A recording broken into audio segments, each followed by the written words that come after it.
What's happening, my fellow thinkers? Ever feel like life's throwing you curveballs faster than you can dodge them? Like your mind's a runaway train, your emotions are a roller coaster, and you're just along for the ride? Don't stress. The Stoics have been there. These ancient philosophers were like the original life coaches, figuring out ways to navigate the chaos and find inner peace. As Marcus Aurelius put it, the happiness of your life depends upon the quality of your thoughts. In today's video, we're continuing our self-development series from the previous episodes. If you're new here or missed the last one, you can check out all the episodes in the playlist that'll pop up at the end of this video. These lessons aren't just educational content, they're a daily, all-encompassing approach to life. Don't forget to subscribe so you don't miss any future episodes. If you're digging this series, show some love by liking the video and dropping a keep it up in the comments below. In this video, we're not just dusting off some old philosophy books. We're diving into how Stoicism can be your ultimate toolkit for mastering your mind, taming your emotions, and living a life that's truly epic. We'll cover everything from ditching the drama and conquering anxiety to breaking free from FOMO and finding your inner zen. We'll tackle the big questions. Can you really be invincible to life's curveballs? How can you turn your fear into fuel? And what's the secret to chilling out when your inner Hulk wants to smash? As Seneca said, we suffer more often in imagination than in reality. So if you're ready to upgrade your mental software, level up your emotional intelligence, and live a life that's less about reacting and more about thriving, hit that like button, subscribe, and let's get this Stoic party started. Remember, as Epictetus said, it's not what happens to you, but how you react to it that matters. Let's make how you react truly matter. Lesson 1. You don't have to stay on top of everything. Permission to chill, philosophically. All right, folks, let's have a heart-to-heart about FOMO, the fear of missing out. It's that nagging feeling that everyone else is having more fun, being more productive, or living a more exciting life than you. It's the constant pressure to stay on top of everything, the latest trends, the newest gadgets, the hottest social media posts. The FOMO frenzy.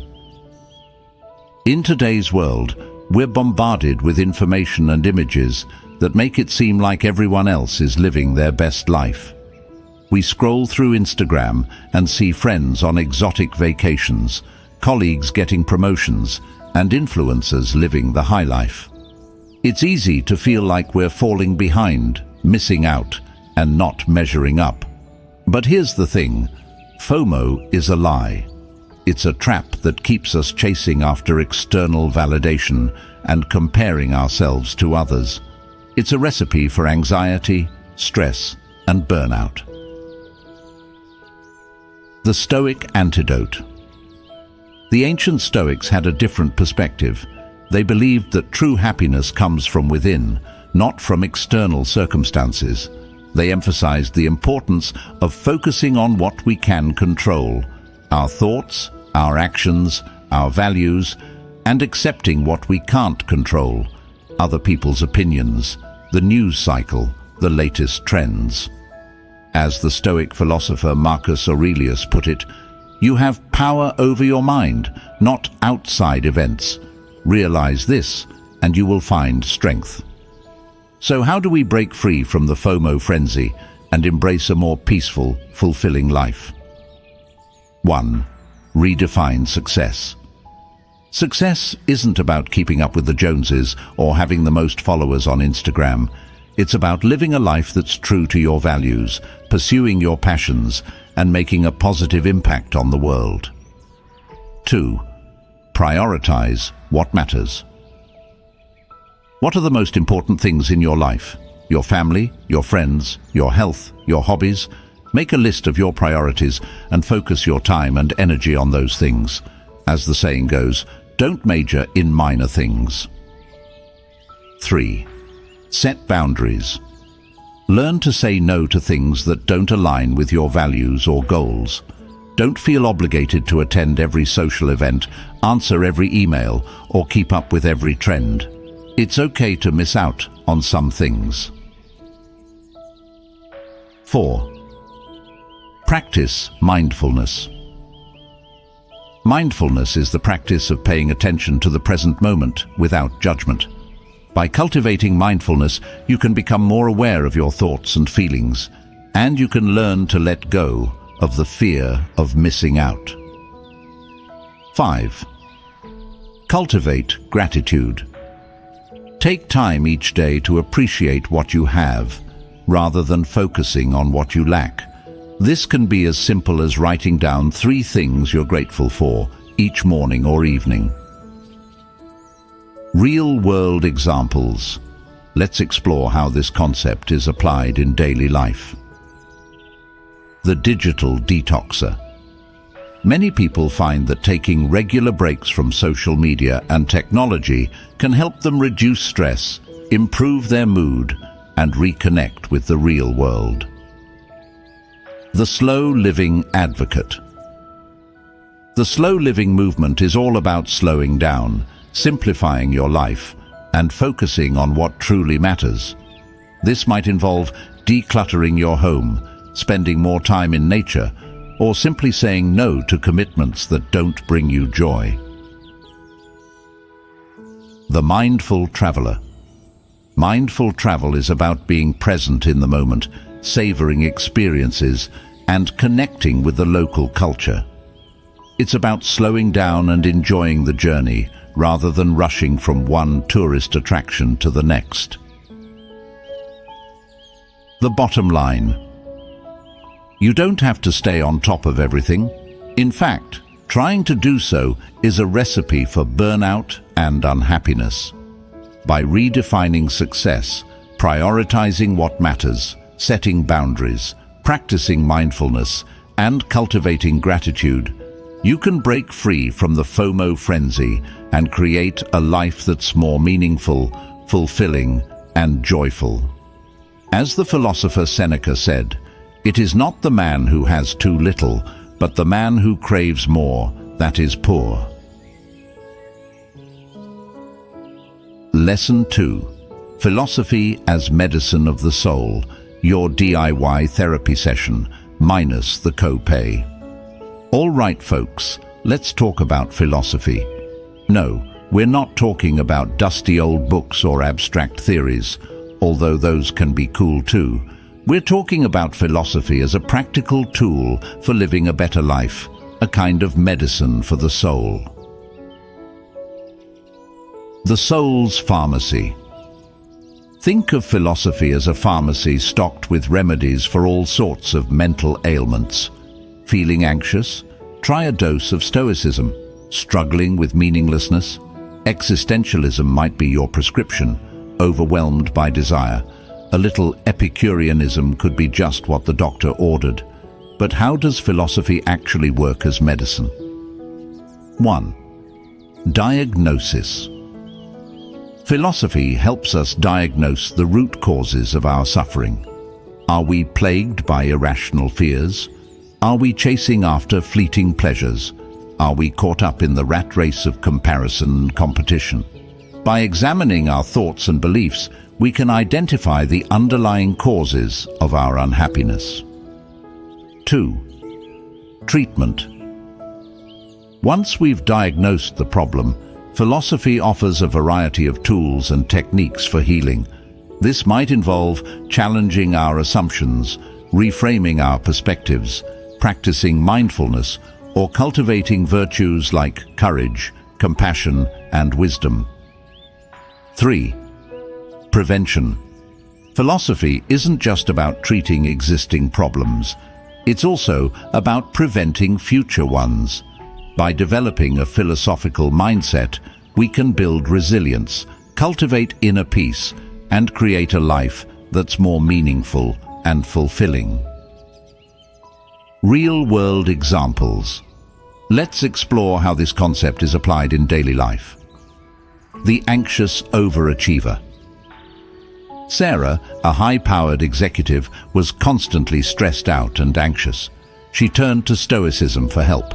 By learning to focus on what she could control and accepting what she couldn't, she was able to reduce her anxiety and find more peace in her life. The disillusioned millennial. Mark, a recent college grad, was feeling lost and directionless. He found solace in existentialism, which helped him embrace the freedom and responsibility of creating his own meaning in life. The materialistic shopaholic. Lisa was constantly chasing after the latest trends and gadgets, but she never felt truly satisfied. She discovered Epicureanism, which taught her to focus on simple pleasures and meaningful relationships rather than material possessions. How to use philosophy as medicine, your DIY prescription. 1. Read widely. Explore different philosophical traditions and find thinkers who resonate with you. Don't be afraid to challenge your own beliefs and explore different perspectives. 2. Reflect deeply. Take time to reflect on your own life, your values, and your goals. What are the things that truly matter to you? What are the sources of your happiness and unhappiness? 3. Apply what you learn. Don't just read philosophy, live it. Put the principles you learn into practice in your daily life. Experiment with different techniques and see what works for you. 4. Seek guidance. If you're struggling with a particular issue, don't hesitate to seek guidance from a therapist, counselor, or spiritual advisor. They can help you apply philosophical principles to your specific situation and provide additional support and resources. The bottom line. Philosophy is not just an academic pursuit. It's a powerful tool for self-discovery, personal growth, and healing. By using philosophy as medicine, we can cultivate wisdom, resilience, and inner peace. As the philosopher Epicurus said, "The art of living well and the art of dying well are one." Lesson 3. For the hot-headed man and woman, chill out with a side of philosophy. All right, folks, let's talk about anger. Not the righteous kind that fuels social justice movements, but the kind that makes you see red, clench your fists, and say things you later regret. We're talking about the hot-headedness that can ruin relationships, sabotage careers, and leave you feeling like a steaming pressure cooker. The anger epidemic. Let's face it, we live in an anger-inducing world.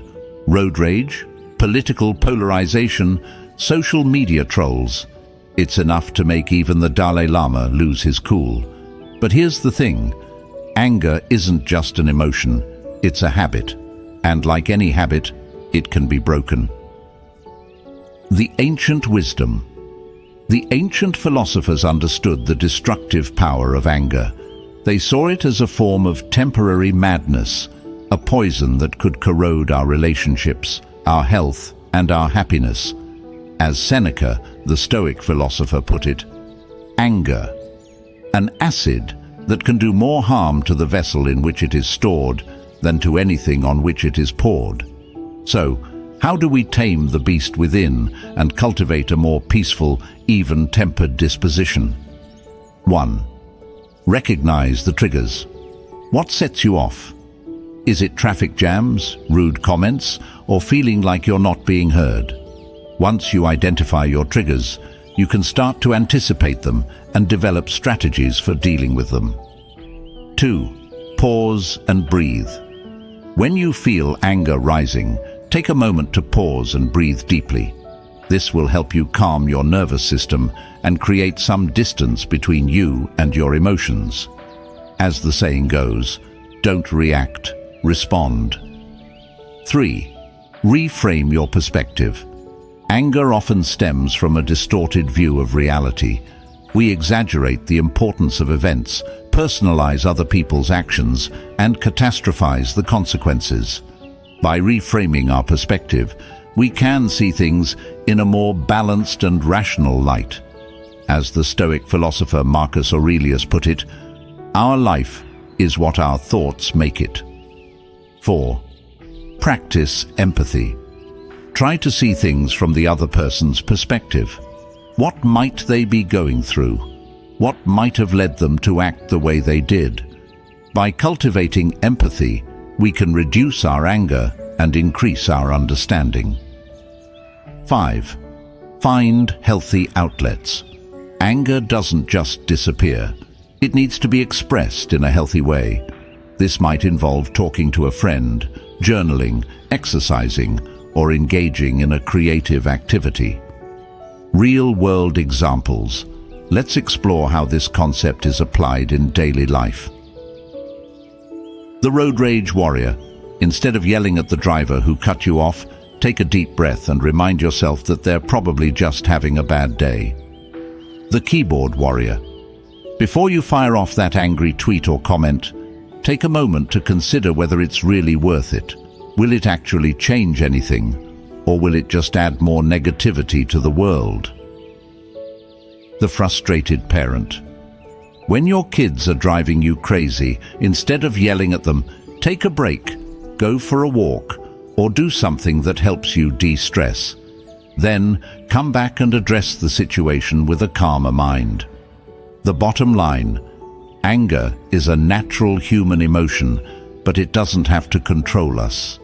By recognizing our triggers, pausing and breathing, reframing our perspective, practicing empathy, and finding healthy outlets, we can tame our tempers and cultivate a more peaceful, joyful life.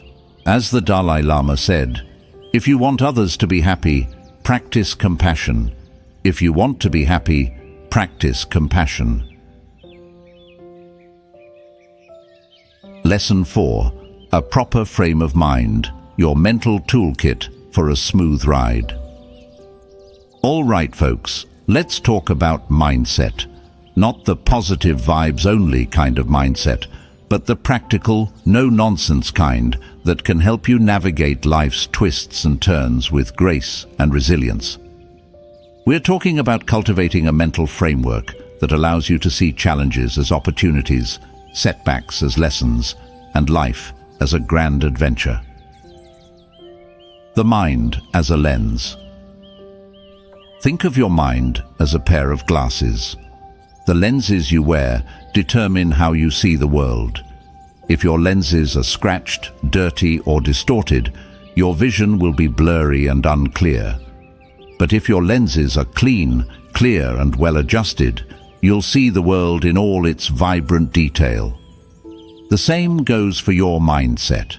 If your mindset is negative, pessimistic, or self-defeating, you'll see the world as a place of struggle and hardship. But if your mindset is positive, optimistic, and growth-oriented, you'll see the world as a place of opportunity and possibility. As the philosopher William James put it, the greatest discovery of my generation is that human beings can alter their lives by altering their attitudes of mind. So, how do we adjust our mental lenses and cultivate a proper frame of mind? 1. Challenge your assumptions. We all have assumptions about ourselves, others, and the world around us. But these assumptions are often based on limited information, past experiences, or cultural conditioning. By challenging our assumptions, we can open ourselves up to new perspectives, new possibilities, and new ways of being. 2. Practice gratitude. Gratitude is the antidote to negativity. When we focus on what we're grateful for, we shift our attention away from what we lack and towards the abundance that already exists in our lives.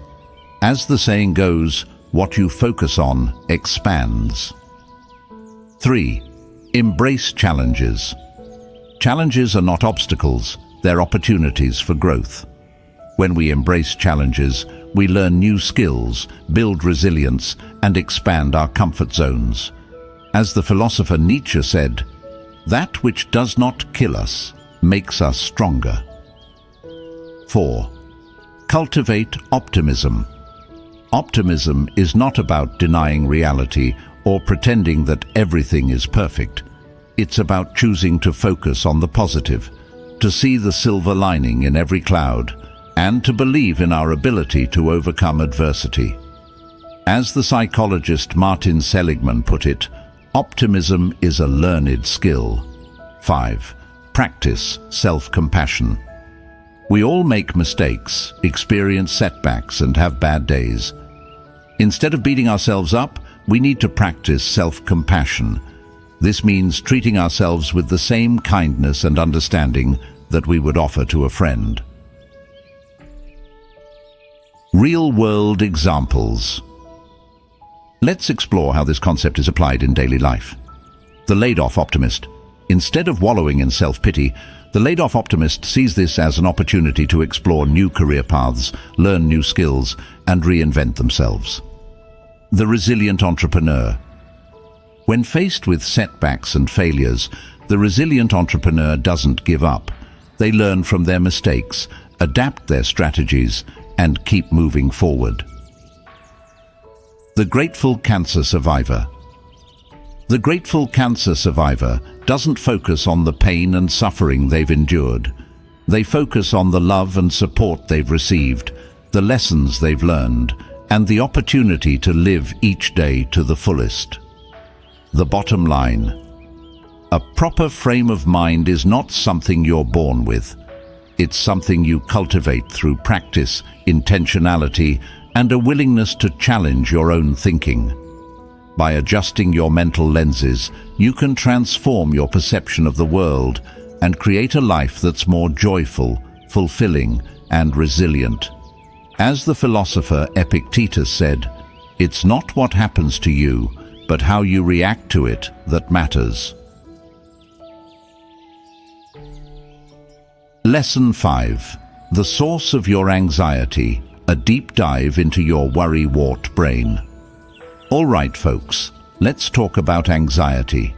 Not the occasional butterflies in your stomach kind, but the full-blown, heart-pounding, mind-racing kind that can leave you feeling paralyzed and overwhelmed. We're talking about the kind of anxiety that can rob you of sleep, ruin your relationships, and sabotage your success. The anxiety epidemic. Let's face it, anxiety is the common cold of the mental health world. It's everywhere, and it's affecting more and more people every day. We're living in a world of constant stimulation, information overload, and uncertainty. It's no wonder our brains are on high alert, constantly scanning for threats and dangers, both real and imagined. But here's the thing, anxiety isn't just a feeling, it's a habit. It's a pattern of thinking and reacting that we've learned over time. And like any habit, it can be unlearned. The philosophical roots. The ancient Stoics, like Epictetus and Marcus Aurelius, had a lot to say about anxiety.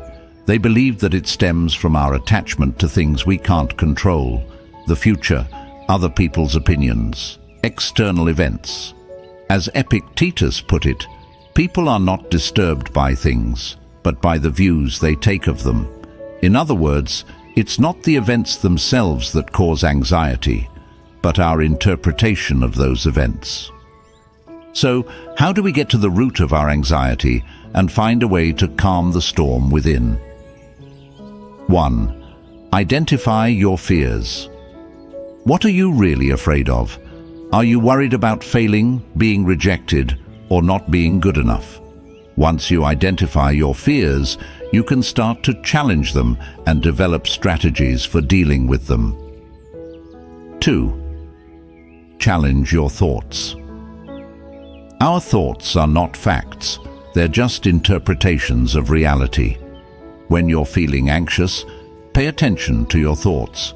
Are they based on evidence, or are they just assumptions and fears? Challenge your negative thoughts with more realistic and positive ones. 3. Focus on the present. Anxiety often stems from worrying about the future or dwelling on the past. By focusing on the present moment, you can ground yourself in reality and reduce your anxiety. Practice mindfulness techniques like meditation or deep breathing to help you stay present. 4. Take action. Sometimes the best way to deal with anxiety is to take action. If you're worried about an upcoming presentation, prepare thoroughly. If you're anxious about a relationship, communicate your concerns.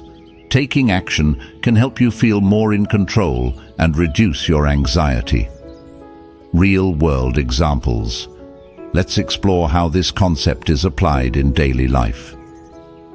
The job interview. Jitters. Instead of letting your anxiety spiral out of control, prepare for the interview by researching the company, practicing your answers, and dressing for success. The social anxiety sufferer.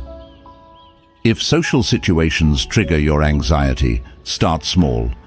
Practice talking to strangers, join a club or group, or seek out social events that interest you. The chronic worrier. If you're constantly worrying about the future, try journaling, talking to a therapist, or practicing mindfulness techniques like meditation or yoga. The bottom line. Anxiety is a common human experience, but it doesn't have to rule your life. By understanding the source of your anxiety, challenging your thoughts, focusing on the present, and taking action, you can learn to manage your anxiety and live a more peaceful, fulfilling life. As the philosopher Seneca said, we suffer more often in imagination than in reality. Lesson 6. On being invincible, your philosophical armor against life's curveballs.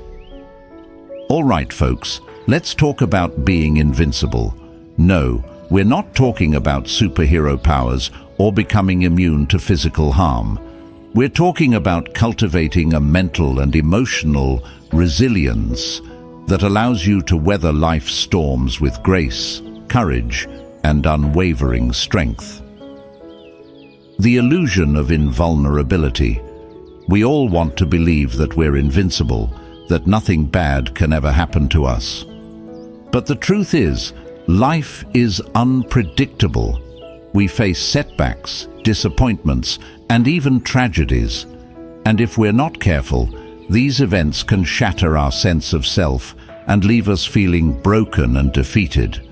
But here's the thing, true invincibility doesn't come from avoiding pain or suffering.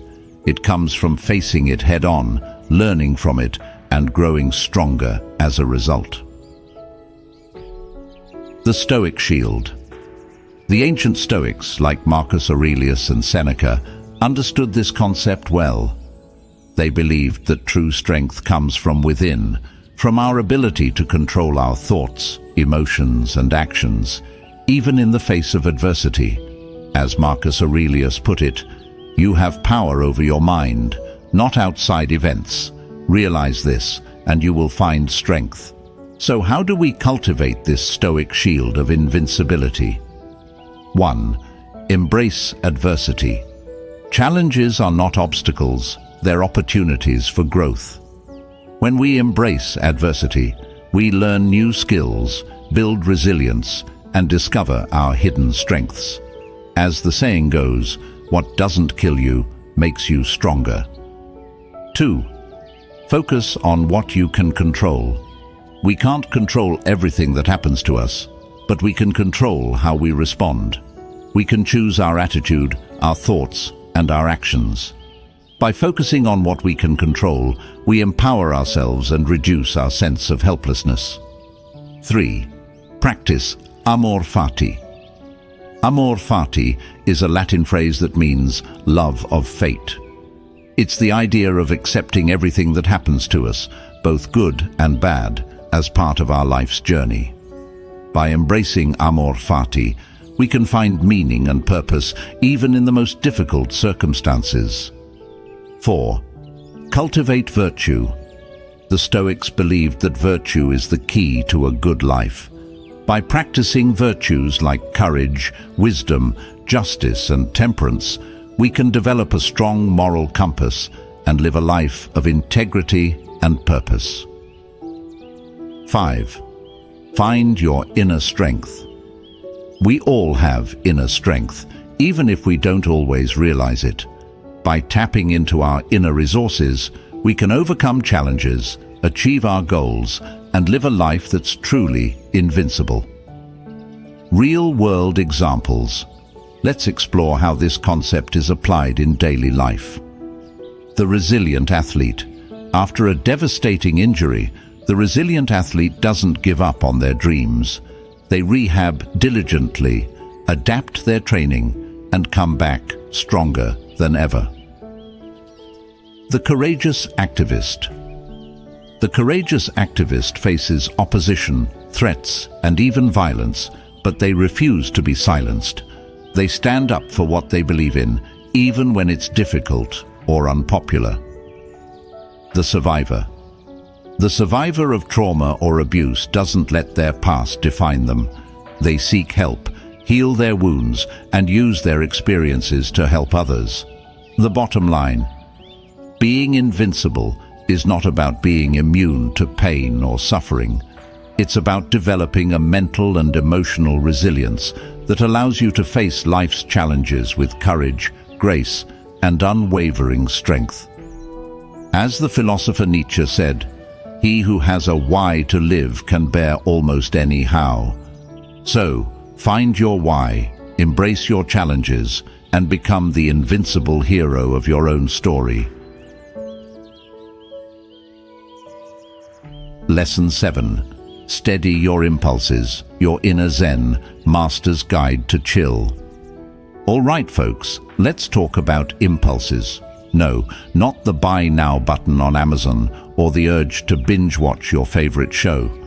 We're talking about those knee-jerk reactions, those split-second decisions, those sudden urges that can lead us down some pretty gnarly paths.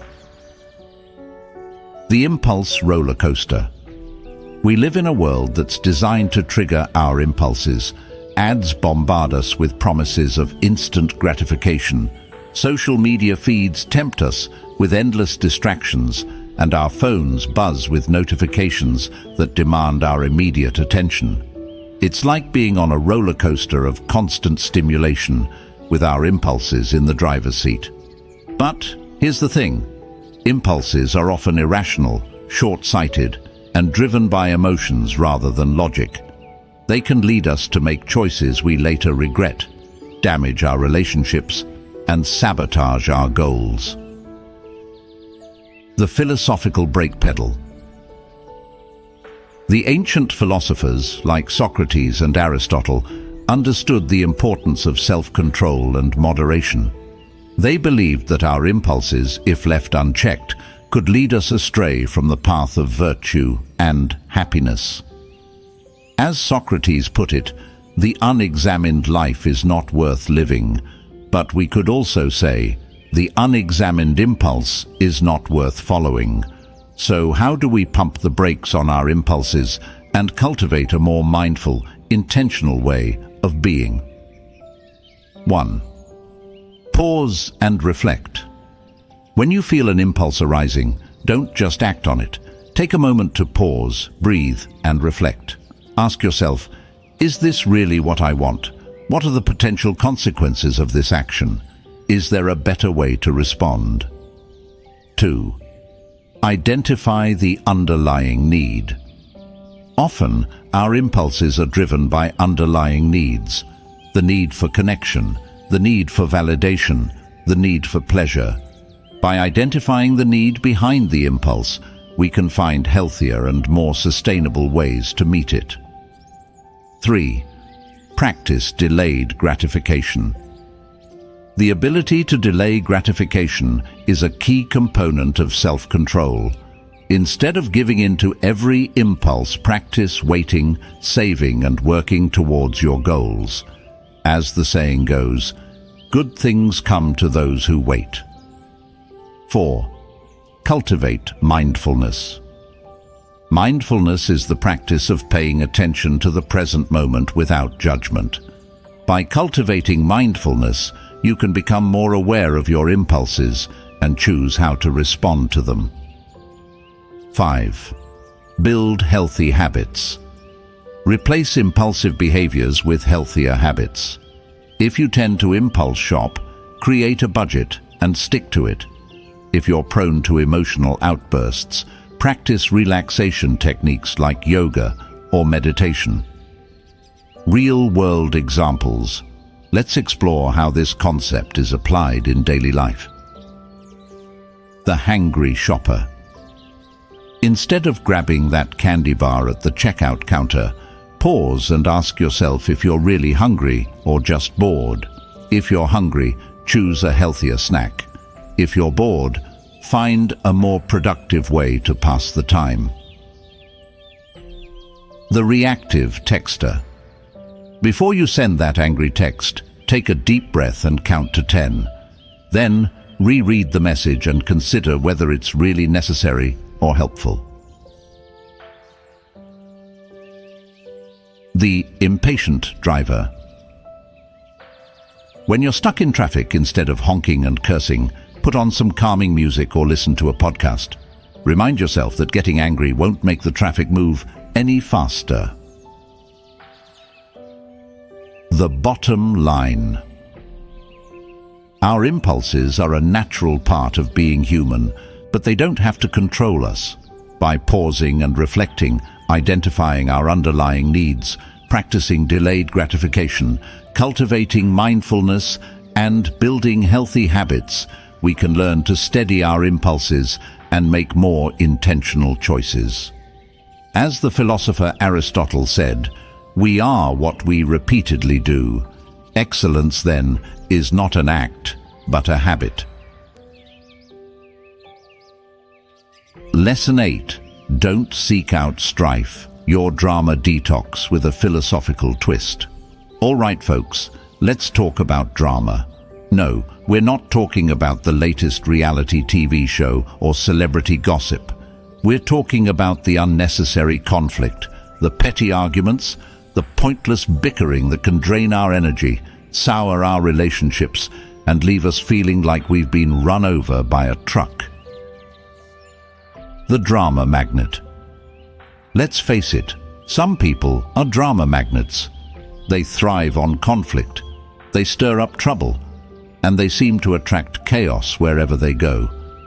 But even if you're not a drama magnet, you've probably encountered your fair share of drama in your life.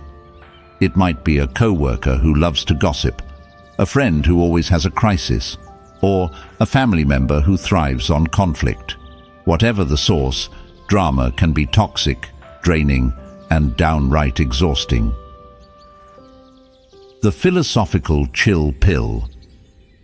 The ancient philosophers like Epictetus and Marcus Aurelius had a simple solution for dealing with drama. Don't seek it out. They understood that we have a choice in how we respond to conflict, and that we can choose to avoid it altogether. As Epictetus put it, if someone succeeds in provoking you, realize that your mind is complicit in the provocation. In other words, we have the power to choose how we react to other people's behavior, and we don't have to let them drag us into their drama. So, how do we break free from the drama cycle and cultivate a more peaceful, harmonious life? 1. Choose your battles. Not every disagreement needs to be a fight. Some things are simply not worth arguing about.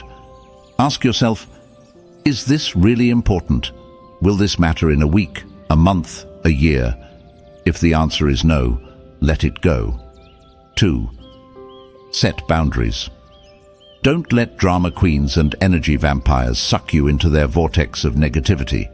Set clear boundaries. Limit your exposure to toxic people and prioritize your own well-being. As the saying goes, you are the average of the 5 people you spend the most time with. 3. Practice detachment. This doesn't mean being cold or uncaring. It means not getting emotionally invested in other people's drama.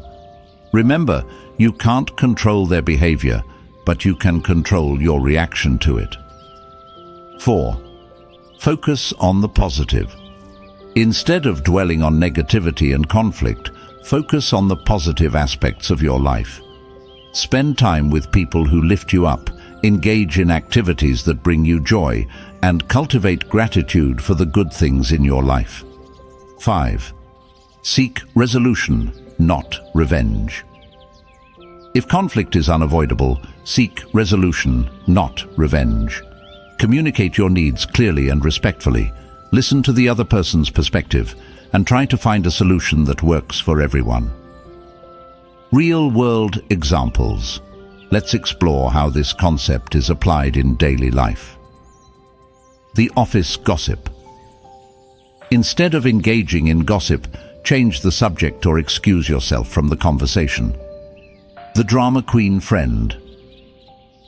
When your friend starts venting about their latest drama, listen with empathy, but don't get sucked into their negativity. Offer support, but don't fuel the fire. The toxic family member.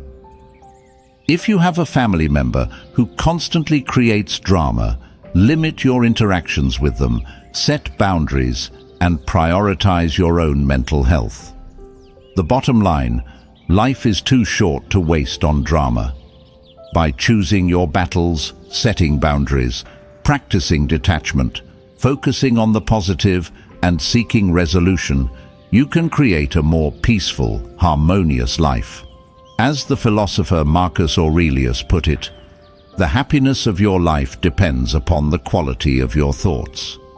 So, choose your thoughts wisely, and don't let drama steal your joy.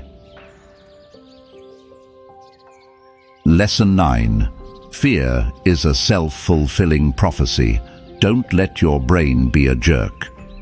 All right, folks, let's talk about fear. Not the healthy kind that keeps us from jumping off cliffs or petting wild tigers.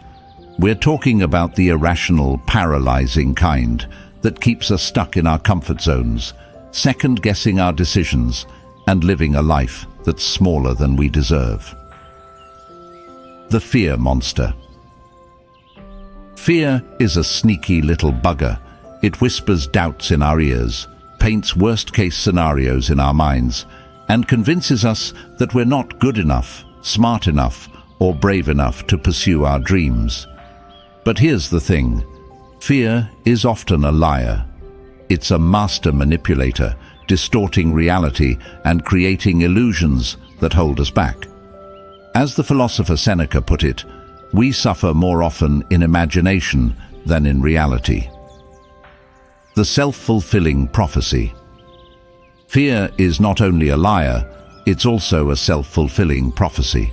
When we believe our fears, we act in ways that confirm them. If we're afraid of failure, we might not even try. If we're afraid of rejection, we might not put ourselves out there. And if we're afraid of success, we might sabotage our own efforts. As Henry Ford famously said, "Whether you think you can or you think you can't, you're right." So, how do we break free from the grip of fear and create a more empowering narrative for ourselves? 1. Identify your fears. What are you really afraid of? Be specific. Instead of saying, "I'm afraid of failure," say, "I'm afraid of not getting the job I want." Once you identify your fears, you can start to challenge them and develop strategies for overcoming them. 2. Challenge your assumptions. Our fears are often based on faulty assumptions and irrational beliefs. Challenge your fears by asking yourself, what evidence do I have to support this fear? Is it really likely to happen? What's the worst that could happen? 3. Focus on the present. Fear often stems from worrying about the future or dwelling on the past. By focusing on the present moment, you can ground yourself in reality and reduce your anxiety. Practice mindfulness techniques like meditation or deep breathing to help you stay present. 4. Take action. The best way to overcome fear is to face it head-on. Take small steps towards your goals, even if you're scared. As you take action, you'll build confidence and realize that your fears were often unfounded. 5. Surround yourself with support. Don't face your fears alone. Surround yourself with supportive friends, family, mentors, or therapists who can offer encouragement, guidance, and a listening ear. Real-world examples. Let's explore how this concept is applied in daily life. The public speaker.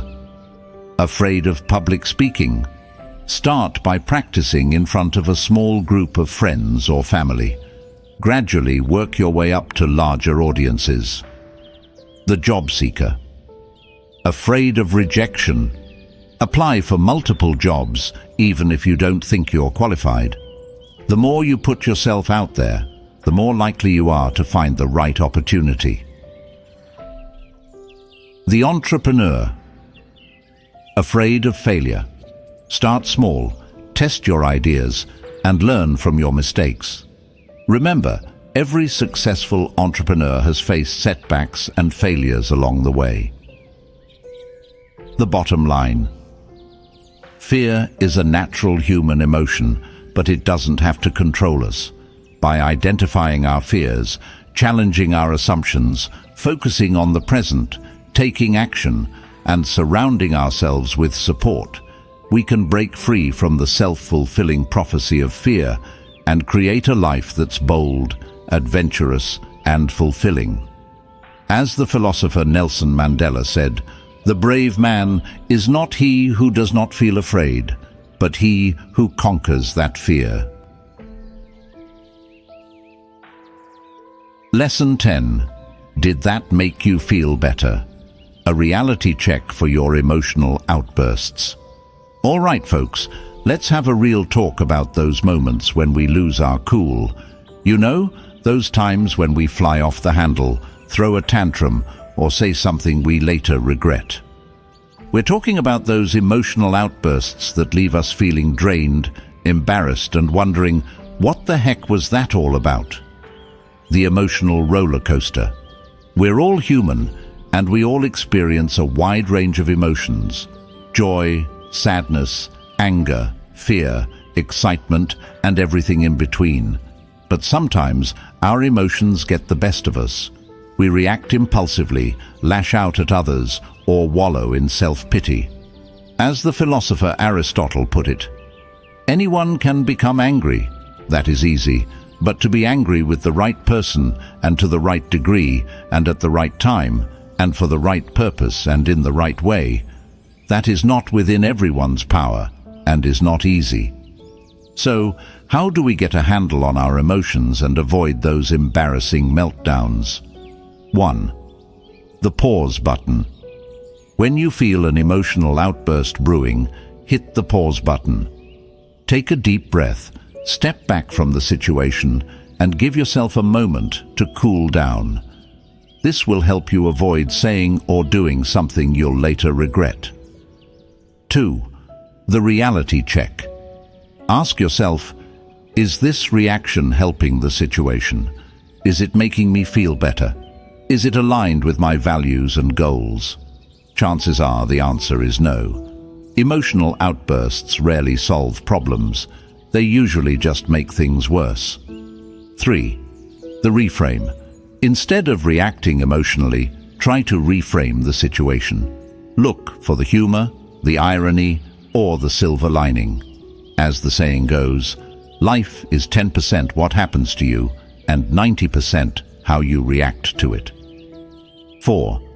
The root cause. Dig deeper and try to understand the root cause of your emotional outburst. Are you feeling stressed, overwhelmed, or insecure? Once you identify the underlying cause, you can start to address it in a more constructive way. 5. The healthy outlet. Find healthy ways to express your emotions.